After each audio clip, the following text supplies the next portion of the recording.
Magandang tanghali po mga kababayan. Welcome back to our YouTube channel.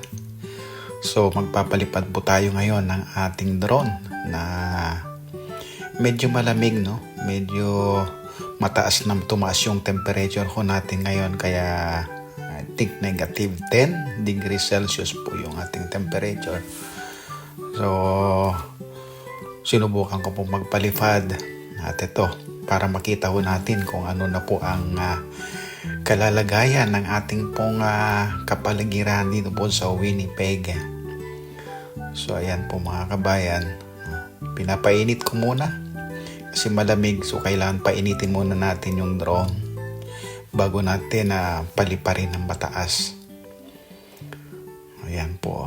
So ngayon po ay tanghali rito, mga 12:10 ng hapon. Ayan po. So kasalukuyan na pong lumilipad ang ating drone. So kung mapapansin niyo po yung araw ay talagang mababa po siya. Ganyan po dito pag winter po sa amin. Mababa siyang tignan. At kung papansinin niyo po yung mga bubungan ho namin dito ay nakocoveran po yan ng snow. Makikita nyo po yan, puros mga puti po yung aming nasa bubungan sapagkat ayan nga po ay ngayong unang taon nga pala ay bumuhos ng snow kahapon. Ayan po. So dito po yan sa Winnipeg po mga kababayan, ayan. Puting-puti po ang ating pong kapaligiran. Ayan. So nandyan po ako sa baba. Ayun maliit na ako. Medyo malamig. Giniginaw po tayo. Pero ganyan talaga para makakuha po tayo ng content at maipakita ko naman po sa inyo yung aming lugar. Ayan So tumaas po yung temperature, kaya yung kalangitan ho natin ay medyo nakasalabas po si Haring Araw. Po. So ngayon po ay nasa taas po na 100 meters po ang height nitong ating drone ngayon. At yan, nakikita nyo po yung downtown po dito sa amin. Yung mga building na yan, dyan po yung downtown po sa amin. So siguro from here sa aking kinakatayuan ay mga 5 kilometers maybe. 5 kilometers or less. Ganyan po yung kalayo ngayon. At yung drone ho natin ay ayan, kasalukuyan nga pong lumilipad sa taas na 100 meters. Yan po. So, yung mga bahay natin na nakikita diyan ay napakaliliit. Ayan. Kung papansinin niyo po ang mga bahay dito ay patulis po yung tuktok, yung bubong. Ayan po, tingnan niyo. Nakadesign po yan sapagkat nga po pagdating po ng winter, yung snow na bumubuhos po sa atin kailangan po bumagsak din sa lupa. Sapagkat kung hindi ay napakabigat po yon, lalo na kung malakas po ang pagbuhos ng snow.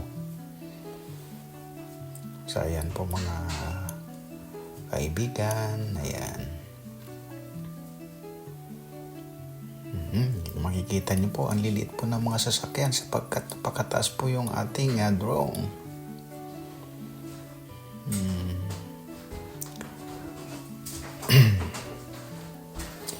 So ayan po.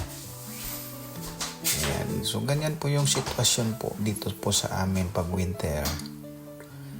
Talagang may kalamigan.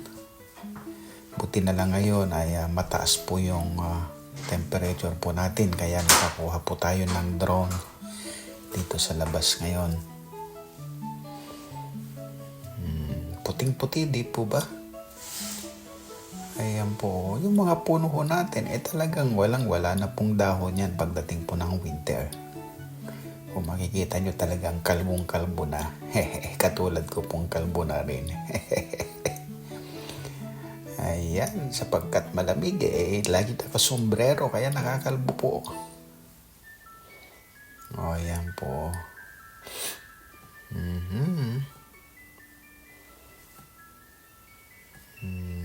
So, ayan. Yan po yung mga kuha natin ngayon ng drone shot ho natin. Ganyan po yung mga streets and avenues po dito sa atin. Dito po pala sa amin. Ayan. Tingnan nyo po. Pag tumataas po ang temperature po dito, halimbawa -10, medyo nadulusaw ho yung isno dyan sa mga karsada ho natin. Kaya basang-basa po yan. Kumbaga parang natutunaw din po yung isno ho natin pag nagugulungan po ng mga sasakyan. Yan po ang kapaligiran po natin ngayon mga kaibigan. Okay.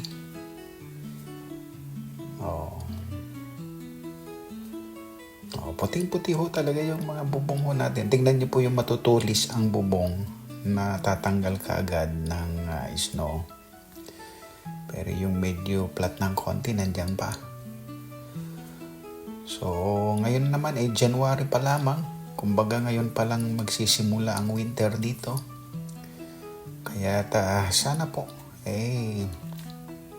makapagpalipad pa rin tayo sa mga susunod na araw. Sapagkat pag malamig po hindi pwede nating paliparin yung drone. O kaya pag nag-i-snow. Ayan po, nandun po ako sa babayan, maliit na maliit. So, pababayin na ho natin yung ating drone. Ayan, kasalukuyan na hong bumababa. Ayan po, kung makikita nyo po, yung kulay orange na square, yan po yung landing pad ho natin. At ayun pabababahin na ho natin ang ating pong drone. Ayan, dyan po siya bababa. At kung makikita nyo yung paligid ho, ay talagang snow po yan. Ayan, kasalukuyan bumababa ang drone ho natin mga kaibigan. Okay. So, kailangan isentro lang ho natin para hindi po sumadsad yung drone ho natin dyan sa may snow. Siyempre, pag nabasa po yan, damage po ang drone natin. Sayang din naman. Kaya isinesentro ko po siya bago po. Ayan. Tignan niyo po yung bubong ho namin, Talaga naman, snow po yan.